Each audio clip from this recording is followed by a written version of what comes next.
Episode 112. "It will be put to the vote," said Mr. Crouch coldly. He turned to the right-hand side of the dungeon. "The jury will please raise their hands. Those in favor of imprisonment?" Harry looked toward the right-hand side of the dungeon. Not one person raised their hand. Many of the witches and wizards around the walls began to clap. One of the witches on the jury stood up. "Yes," barked Crouch. "We'd just like to congratulate Mr. Bagman on his splendid performance for England in the Quidditch match against Turkey last Saturday," said the witch breathlessly. Mr. Crouch looked furious. The dungeon was ringing with applause now. Bagman got to his feet and bowed, beaming. "Despicable!" Mr. Crouch spat at Dumbledore, sitting down as Bagman walked out of the dungeon. "Rookwood get him a job indeed. The day Ludo Bagman joins us will be a very sad day for the ministry." And the dungeon dissolved again. When it had returned, Harry looked around. He and Dumbledore were still sitting beside Mr. Crouch, but the atmosphere could not have been more different.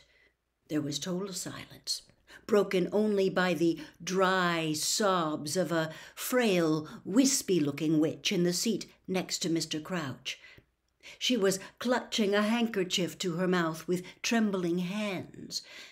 Harry looked up at Mr. Crouch and saw that he looked gaunter and grayer than ever before. A nerve was twitching in his temple. "Bring them in," he said, and his voice echoed through the silent dungeon. The door in the corner opened yet again. 6 Dementors entered this time, flanking a group of 4 people. Harry saw the people in the crowd turn to look up at Mr. Crouch. A few of them whispered to each other. The Dementors placed each of the 4 people in the 4 chairs with chained arms, which now stood on the dungeon floor.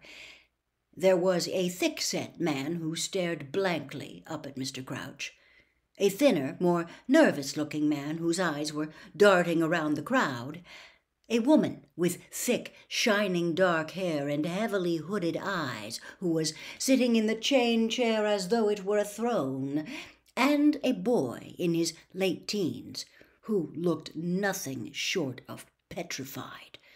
He was shivering, his straw-colored hair all over his face, his freckled skin milk-white. The wispy little witch beside Crouch began to rock backward and forward in her seat, whimpering into her handkerchief. Crouch stood up. He looked down upon the 4 in front of him, and there was pure hatred in his face. "You have been brought here before the Council of Magical Law," he said clearly, "so that we may pass judgment on you for a crime so heinous." "Father," said the boy with the straw-colored hair, "Father, please." "That we have rarely heard the like of it within this court," said Crouch, speaking more loudly, drowning out his son's voice. "We have heard the evidence against you. The 4 of you stand accused of capturing an Auror, Frank Longbottom, and subjecting him to the Cruciatus curse, believing him to have knowledge of the present whereabouts of your exiled master, he who must not be named." "Father, I didn't!" shrieked the boy in chains below. "I didn't! I swear it, Father!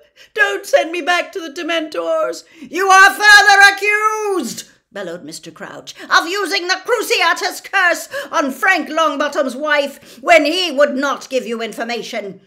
You planned to restore he who must not be named to power and to resume the lives of violence you presumably led while he was strong. I now ask the jury—" "Mother!" screamed the boy below, and the wispy little witch beside Crouch began to sob, rocking backwards and forwards. "Mother! Stop him, Mother! I didn't do it! It wasn't me!" "I now ask the jury," shouted Mr. Crouch, "to raise their hands if they believe as I do that these crimes deserve a life sentence in Azkaban." In unison, The witches and wizards along the right-hand side of the dungeon raised their hands. The crowd around the walls began to clap, as it had for Bagman, their faces full of savage triumph. The boy began to scream. "No, Mother! No, I didn't do it! I didn't do it! I didn't know! Don't send me there! Don't let him!" The Dementors were gliding back into the room.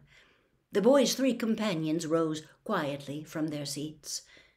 The woman with the heavy-lidded eyes looked up at Crouch and called, "The Dark Lord will rise again, Crouch! Throw us into Azkaban! We will wait. He will rise again and will come for us. He will reward us beyond any of his other supporters. We alone were faithful. We alone tried to find him." But the boy was trying to fight the Dementors off, even though Harry could see their cold, draining power starting to affect him. The crowd were jeering, some of them on their feet as the woman swept out of the dungeon and the boy continued to struggle. "I'm your son!" he screamed up at Crouch. "I'm your son!" "You are no son of mine!" bellowed Mr. Crouch, his eyes bulging suddenly. "I have no son!" The wispy witch beside him gave a great gasp and slumped in her seat. She had fainted. Crouch appeared not to have noticed. "Take them away!" Crouch roared at the Dementors, spit flying from his mouth. "Take them away, and may they rot there!" Father, I wasn't involved! No, Father, please!" "I think, Harry, it is time to return to my office," said a quiet voice in Harry's ear. Harry started. He looked around. Then he looked on his other side. There was an Albus Dumbledore sitting on his right, watching Crouch's son being dragged away by the Dementors, and there was an Albus Dumbledore on his left, looking right at him. "Come," said the Dumbledore on his left, and he put his hand under Harry's elbow. Harry felt himself rising into the air. The dungeon dissolved around him. For a moment, all was blackness, and then he felt as though he had done a slow-motion somersault, suddenly landing flat on his feet in what seemed like the dazzling light of Dumbledore's sunlit office. The stone basin was shimmering in the cabinet in front of him, and Albus Dumbledore was standing beside him. "Professor," Harry gasped, "I know I shouldn't have. I didn't mean that the cabinet door was sort of open and—" "I quite understand," said Dumbledore. He lifted the basin, carried it over to his desk, and placed it upon the polished top, and sat down in the chair behind it.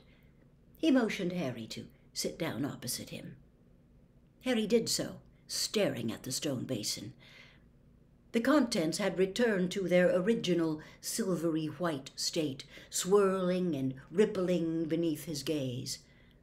"What is it?" Harry asked shakily. "This? It is called a pensieve," said Dumbledore. "I sometimes find, and I am sure you know the feeling, that I simply have too many thoughts and memories crammed into my mind." Said Harry, who couldn't truthfully say that he had ever felt anything of the sort. "At these times," said Dumbledore, indicating the stone basin, "I use the pensieve. One simply siphons the excess thoughts from one's mind, pours them into the basin, and examines them at one's leisure. It becomes easier to spot patterns and links, you understand, when they are in this form." "You mean that stuff's your thoughts?" Harry said, staring at the swirling white substance in the basin. "Certainly," said Dumbledore. "Let me show you." Dumbledore drew his wand out of the inside of his robes and placed the tip into his own silvery hair near his temple. When he took the wand away, hair seemed to be clinging to it, But then Harry saw that it was, in fact, a glistening strand of the same strange silvery white substance that filled the pensieve. Dumbledore added this fresh thought to the basin, and Harry, astonished, saw his own face swimming around the surface of the bowl.